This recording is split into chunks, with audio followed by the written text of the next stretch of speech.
Olá, terráqueos, como é que vocês estão? Eu sou o Rogério Vilela e está começando mais um Inteligência Limitada, o programa onde a limitação da inteligência acontece somente por parte do anfitrião que vos fala. Sempre trago pessoas mais inteligentes, mais interessantes e com a vida muito mais espiritual do que a minha, do que a sua. Lene, eu sei que você é um cara... espiritualista, espiritualizado. Espiritual. Vai até acertar. Vai no seu tempo aí. Qual espiritual que você tá? Porque tem diferenças, né? Espiritualizado, espiritualista ou espiritual. Espiritual. É, o espiritual O que será que ele é? Explica o que você é, aí eles falam qual que é o termo. Eu sou um cara eu sou quase espiritual, eu tô quase um espírito, do jeito que eu tô tão magro, né? Eu tô quase um espírito. Entendi. O corpo já tá indo pra lá. O corpo já tá... É corpo, alma e espírito. Você tá mais ou menos alma e muito espírito. Exatamente. Então, mas fica com o corpo aqui que você tem que ajudar aqui a participar. A sua participação no podcast é importante. Fica com o corpo aqui também. Até o fim da live acho que dá pra durar. Então, beleza. O cabelo tá grande, velho. Tá grande, né? Meu, em 2 semanas ele cresceu muito, não cresceu? Nossa. É o fermento lá que eu usei. Aquele fermento. Ô, Lênis, diga. Mais um debate. É verdade. O pessoal fala, por que vocês fazem debate? Vocês são loucos. É porque a gente gosta de ideias diversas aqui. Exatamente. Tem que esclarecer as dúvidas das pessoas, não é? E esse programa, especialmente, era um programa que eu queria fazer muito tempo, e com essas duas pessoas, então, bati a agenda dos dois, deu certo e vai rolar. Eu preciso da participação do pessoal como, Lene? Com perguntas, né? Você tem que mandar... Só que assim, manda pra quem é a sua pergunta. Não adianta só mandar a pergunta. Manda se é pro padre ou pro pastor, né? Que a gente vai separar aqui. Eu leio todas, mas nem todas irão pro ar. Então, capricha na pergunta aí. Exato. Então já manda a sua pergunta, porque o segundo bloco é só com perguntas do chat. Só que você tem que ir mandando antes pra gente escolhendo esses superchats. Exatamente. Certo? Certíssimo. Então vamos começar aqui. Antes de começar, eu quero falar com você de casa, o terráqueo de casa. Esse episódio é um oferecimento da Anjos Tinta, parceira do Inteligência Limitada e também minha parceirona, pois é com ela que estamos pintando minha casa e o estúdio. Eu vi que ficou bonito pra caramba. Você viu as cores aqui do estúdio novo, colorido, da casa, tudo aqui. Estamos renovados, inclusive vamos estrear um programa já que há 2 semanas. Sexta-feira gravamos aqui o primeiro, o piloto. Vocês vão ver aí o que essas cores fizeram de diferença aqui na casa. Então garanto a qualidade por experiência própria. Acesse o QR Code que está na tela ou o link na descrição para saber onde comprar Anjos Tinta. Anjo Tinta tem tudo a ver também com o episódio de hoje, né? Acertaram, né? Não é? Olha, cara, se fosse Demônio Tintas não fazia sucesso. Agora, Anjo Tintas, os caras mandaram bem demais. E também aqui tem agradecimento à nossa parceirona de longa data. Tô aqui de Insider, como sempre. Então ele sempre tá apoiando os debates aqui de Inteligência Limitada. O nosso cupom como que é? É o Inteligência... Como que é acionado? É só você escanear, ou se você tiver no celular assistindo, você clica no link da descrição. Certo. Agora, se você estiver assistindo na frente de uma tela, aí é só você apontar o celular... Vai direto no nosso cupom, não precisa nem decorar. Já tem um cupom automático. E vamos agora à apresentação desses dois senhores aqui. Padre, comece contigo que você veio há mais tempo aqui e veio mais vezes. Então tua câmera é aquela lá. Se apresente pro povo, fala tudo o que tem que falar. Quem é o senhor? Por que está aqui? E, quiçá, o que faremos aqui hoje? Vamos lá, qual é a intenção hoje? Tá bom, eu sou o padre Zé Eduardo, sou padre aqui da Diocese de Osasco. Tem uma paróquia em Osasco. Osasco, cidade do cachorro-quente? Cidade do cachorro-quente. O único cachorro-quente tombado e que tem uma montagem fixa. Boa. Que é muito boa, aliás. E sou teólogo. Eu fiz meu doutorado em teologia na Pontifícia Universidade da Santa Cruz, em Roma. E também atuei durante um bom tempo no movimento Pró-Vida, contra pautas de aborto, ideologia de gênero, coisa do tipo. Atualmente tenho me dedicado mais à pregação, ao ensino, digamos assim, nas redes sociais e na minha paróquia. Seja bem-vindo então, padre. Agora é contigo, pastor, tua câmera é aquela. Muito obrigado pelo convite. Uma alegria estar aqui, conhecer o padre José Eduardo, uma satisfação, parabenizar pela organização e também na pessoa da professora Andréa. Professora Andréa, que está aqui com a gente, é a última a entrar aqui, né? Por ter organizado tudo, para tudo dar certo. Só uma coisa, ela mandou bem? Olha, a sua equipe aqui é o alto nível internacional. Ela mandou bem mesmo? Mandou. Valeu, Fabi! Não precisamos mais de você, é só isso que eu queria ouvir. Valeu, Fabi! Todos da equipe aí merecem um aumento. Opa! Aí você me quebra, ô pastor! Olha a felicidade da galera! Olha! Cara, eu nunca vi eles tão felizes assim. Sejamos justos, né? Não, eu vi. Justos, né? Eu vi, lá no restaurante do Nico. É verdade, Não é? verdade. Você não tava. Não, não é por acaso que o seu assessor aí disse que tá bem magrinho, né? Falando... Não vai nas reuniões da gente. Não vai nos almoços, né? Seja bem-vindo, então, pastor. Muito obrigado. Sou Tasso Licurgo, sou pastor, sou professor titular do Departamento de Artes da Universidade Federal do Rio Grande do Norte. Uma alegria estar aqui. Então vamos lá. Ô, Lene, você tem no ponto aí o videozinho do primeiro bloco? Temos. Então vamos lá. Primeiro bloco, a tema livre. Cada debatedor fazendo de 3 a 4 perguntas. Para cada pergunta, 3 minutos para perguntar, 5 minutos para a resposta, 3 minutos para a réplica.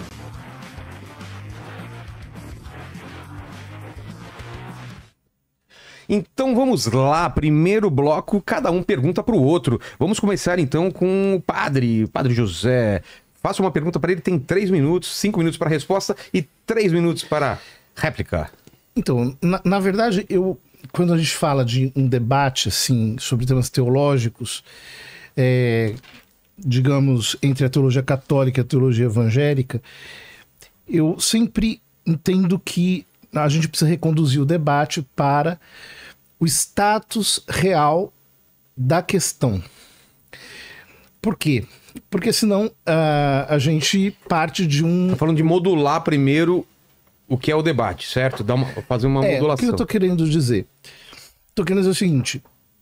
Por exemplo, quando existe um tema de divergência, em geral, a divergência vem da parte protestante. No sentido assim, de que é o protesto, é a confutação. Só nessa observação eu já divijo.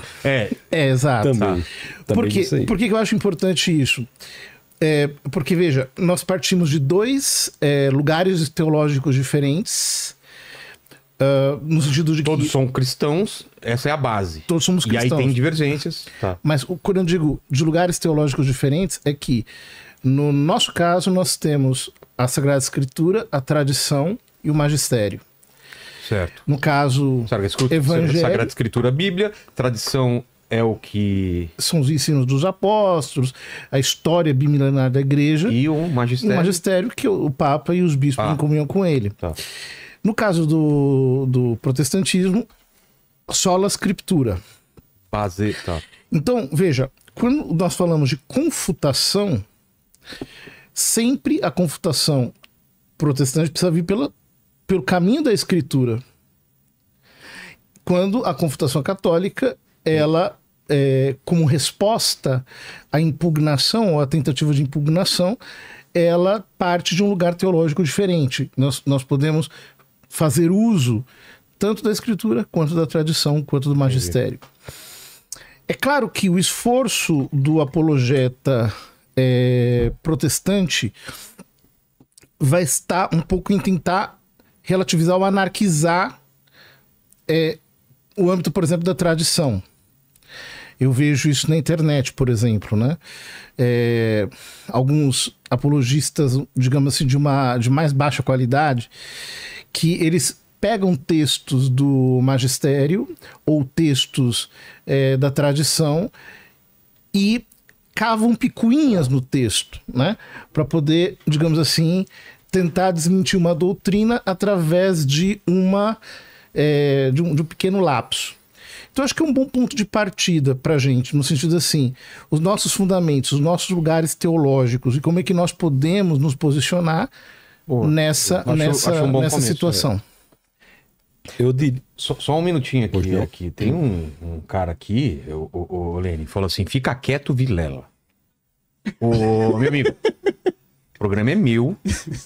Eu faço comentários, sou amigo dos dois aqui. Posso fazer uns comentários, não posso? Claro que pode. Então, fica na sua aí, ó. Abre um podcast e faz o seu. Obrigado. É habeas corpus preventivo isso aí, né? Né? Fica quieto, Vilela. Começou agora o... Nossa, os caras já vêm com o pé na porta aqui. Nem começou, né? Nem começou. Calma aí, cara. Vai lá, desculpa. Bom, eu diria que o pressuposto ponto de saída que o padre colocou não se aplica ao que eu farei. Tá bom. Nem eu entendo que a igreja evangélica começa em 1517, nem irei claramente anarquizar a doutrina ou a tradição e nem irei me deter em picuinhas. Sim. Eu não sei com que o senhor tem debatido, mas... Não. Sim. Eu tô fazendo uma observação de... Geral, né? Geral. Não, de maneira nenhuma. O debate na internet. Pois é. O que eu gostaria de dizer é que a igreja nasce, se nós olharmos historicamente, segundo o entendimento das escrituras, me parece em Pentecostes. Que nós temos ali, após a ressurreição de Jesus, são 40 dias em que ele convive com seus discípulos, aparecendo, desaparecendo, e para meu sentir, faz isso para que nós nos acostumemos com a fé em Cristo sem a presença física dele. Essa é a estratégia, e após ele ascende aos céus abençoando, isso é interessante, e após 10 dias, na festa das semanas, nós temos um movimento que é único. Em Atos, no capítulo 1, no verso 8, havia uma promessa que o Espírito seria derramado. Então, em Atos, nós temos, no capítulo 2, o cumprimento da promessa que é feita em Atos, no capítulo 1, no verso 8, que é exatamente o momento em que nós temos 120 pessoas rodeadas por uma cultura hostil, sem dinheiro, sem saber exatamente o que vão fazer. Ali é que aquelas 120 pessoas escutam um barulho, um vento impetuoso. E aqui eu peço licença para ir um pouco adiante, isso não está claramente nas escrituras, mas se me perguntasse que barulho era esse, seria ruar, que é exatamente espírito em hebraico. Nas línguas antigas, e hebraico é uma delas, vento, sopro, espírito tem o mesmo nome, ruar. Então, no derramamento do Espírito e aquela línguas de fogo, e o fogo representa Deus, assim como representou para Moisés em Êxodo, ali aquelas pessoas se tornam extremamente encorajadas, fortalecidas e conseguem levar adiante a palavra de Deus. É interessante que o que acontece ali com falar em línguas, e a constituição da igreja está ali, é Deus revertendo o que fizera na Torre de Babel. Na Torre de Babel, Deus confundiu as línguas porque eles tinham por intuito desafiar Deus. O problema de Babel não era a altura da torre, mas o intuito da torre, que era desafiar Deus, confundiu as línguas. E como haveria uma igreja de levar a palavra de Deus para todos os povos se as línguas estavam confundidas? Em Pentecostes, isso é uma condição essencial para a existência da igreja, o que é feito lá em Babel é revertido. E as pessoas passam a ouvir em sua própria língua. As escrituras dizem, havia judeus de todas as partes do mundo, e eles ouvem a pregação do evangelho em suas próprias línguas. E a partir daí você tem 3.000 convertidos e batizados. Mais à frente, Paulo, aliás, ali naquele momento, não podemos nos esquecer, Pedro prega a essa conversão. Depois, mais à frente, Paulo é responsável pela igreja transcultural. Há uma reunião ali em Atos 15, cujo líder é Tiago. Então eu penso que a igreja nasce ali. Aquele é o nascimento da igreja. Eu acho que a igreja de Cristo é uma igreja católica, é uma igreja apostólica, só não penso que é estritamente romana. A igreja de Cristo é um corpo místico universal, que católicos quer dizer universal. É um corpo que eu ia perguntar, católico quer dizer universal. É um corpo místico universal, é um corpo apostólico, mas penso eu que a linha romana é uma entre as tantas. Até com uma expressão genuína, e nós iremos falar mais sobre isso, da ortodoxia. O que nós poderíamos fazer como estratégia de debate, que eu notei que o padre tem uma mente bem analítica, e isso, se o senhor assim quiser, nós podemos falar no começo sobre o que temos em comum e depois falar de algumas separações do pensamento. Repetindo, meu posicionamento, a igreja evangélica nasce em Pentecostes, a igreja do Senhor. Podemos dizer assim, a igreja católica, apostólica, cristã, nasce em Pentecostes. E aí se desenvolve até hoje por seus caminhos, muitos dos quais com erros e depois acertos, mas a igreja mística acontece aí. E temos muito em comum. É muito difícil o pensamento católico, né? Ele tem uma discordância fundamental com o pensamento evangélico no ponto de vista escritural, porque a nossa base de fé está circunscrita na base de fé da Igreja Católica. A nossa base de fé está dentro da Bíblia do Padre. Uhum. O que há na Bíblia do Padre, nós podemos falar se quiser, é a minha base de fé. Aliás, padre, o senhor eu não ia colocar aqui só na câmera de cima. Que Bíblia bonita, né? Que Bíblia bonita, colocar aqui na câmera de cima. Edições CNBB. Belíssima. Então, a Bíblia que eu utilizo está circunscrita na Bíblia católica. A Bíblia católica tem 10 textos a mais. Aí podemos falar como foram construídos. Que isso é legal também comentar. Tem 10 textos a mais, que são 7 livros a mais no Antigo Testamento e acréscimos ao livro de Esté e Daniel. Então, só uma proposta metodológica para o nosso bate-papo, se o senhor assim concordar, é esta de falarmos sobre o que concordamos e depois, eventualmente, sobre as divergências. 3 minutos, padre, para a réplica. Pode ser. Eu só queria... acho que a gente já começou o debate. Né? Sim. E aqui eu acho que o primeiro ponto é, de fato, a eclesiologia. O quê? Eclesiologia. Quer dizer, a doutrina sobre a igreja. Nós já começamos aqui. Eu acho que a gente precisa entender que as doutrinas modernas, ou as eclesiologias modernas, elas surgiram dentro de um processo crítico que começa lá pelo século XI, com os movimentos espirituais. Então nós temos diversas divergências à Igreja Católica.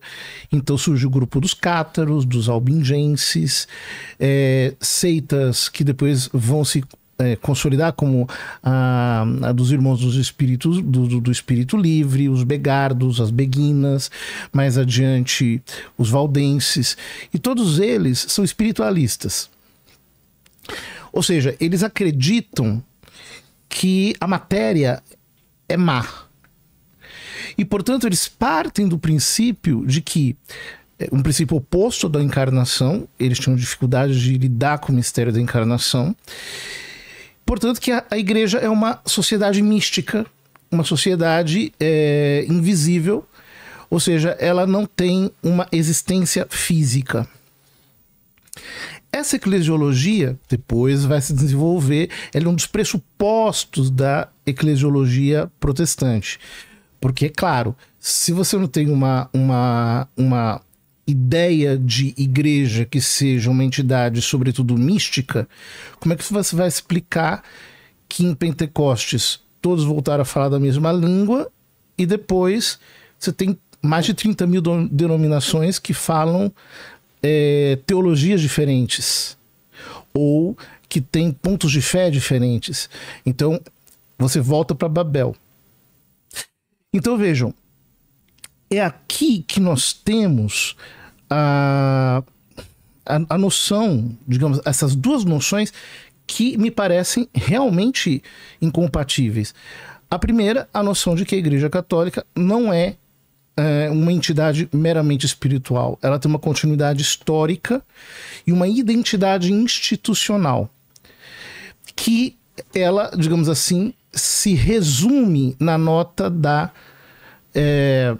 romanidade, no sentido de que ela é católica porque ela esteve em todos os tempos e em todos os espaços, apostólica porque descende dos apóstolos, não apenas pela mensagem, mas pela continuidade histórica, e ela é romana no sentido de que essa identidade descansa sobre o fato histórico de que o líder do grupo apostólico, Pedro, cabeça, portanto, da igreja na ausência do Senhor, ele é, digamos, aquele que tem a missão de confirmar os irmãos na fé. Certo. Agora, primeira pergunta, Tassos. Eu posso bater um papo assim? Sim, porque é o seguinte, são 3 minutos, você pode comentar e deixa a pergunta para o final. E fazer a pergunta. Isso. A eclesiologia da Igreja Evangélica não precisa de nenhuma construção doutrinária, tem base nas Escrituras. A Igreja Evangélica, posso citar algumas passagens, Efésios, no capítulo 4, verso 4 e 6, diz: há somente um corpo e um espírito, como também fostes chamados numa só esperança da vossa vocação. A primeira Então, essa mesma ideia de que eu posso criar uma igreja a partir da Bíblia já é um pressuposto. Assim como a ideia de que eu posso criar uma igreja em Roma, como o próprio Pedro não fundou a igreja em Roma, foi em Jerusalém, como o líder da primeira reunião da igreja de Jerusalém não foi Pedro, foi Tiago, como Paulo repreendeu publicamente Pedro. Então assim, mas deixa eu só expor.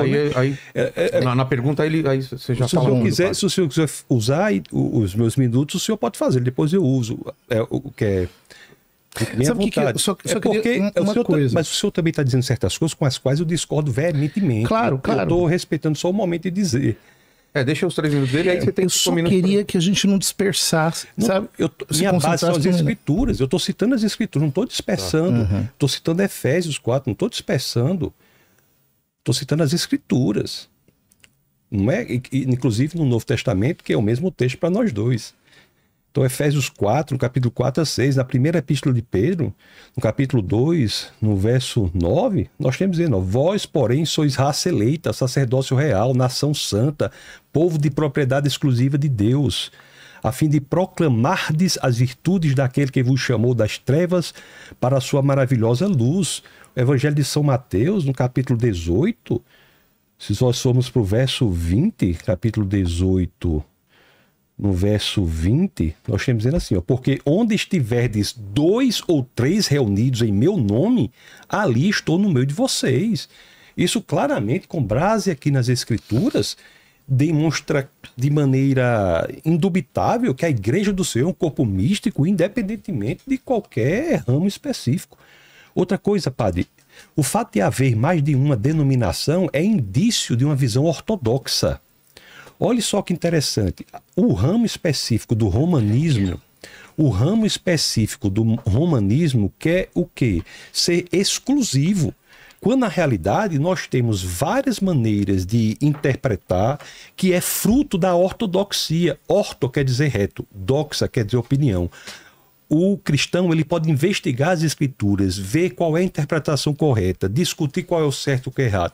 Porque no momento que se não pode fazer isso, pode cair em coisas que a gente não pode concordar, ou fica difícil de concordar. E aqui eu faço uma pergunta específica, só para mostrar ao Senhor como às vezes é difícil não ter a possibilidade de discordar. Por exemplo, a Igreja Católica tem um posicionamento com base na encíclica Humani Generis, o Papa Pio XII, também tem uma mensagem, a Pontifícia Academia de Ciências, que foi feito pelo Papa João Paulo II, a mesma mensagem. A gente pode aprofundar esses documentos, se o senhor quiser. O Catecismo da Igreja Católica, de 1992, assim como o documento da Comissão Teológica Internacional. Em outras palavras, o Papa Pio XII, o Papa João Paulo II, o Papa Francisco tem uma posição clara a favor do darwinismo, da evolução. É claro que é uma evolução teísta, mas isso é que eu digo para o senhor. Às vezes a gente não tem a possibilidade de dialogar e debater e nos aprofundar, causa certos problemas, inclusive de ordem intelectual. Assim, a pergunta seria... O senhor é a favor, pelo fato de defender a unidade de um só tipo de pensamento, o senhor é a favor da evolução das espécies? Como compatibilizar isso com Gênesis, no capítulo 1, no verso 27, que é uma das 3 situações do capítulo 1 de Gênesis, que é o uso do verbo borá, que é a criação da humanidade, que claramente não pode ser proveniente de animais inferiores.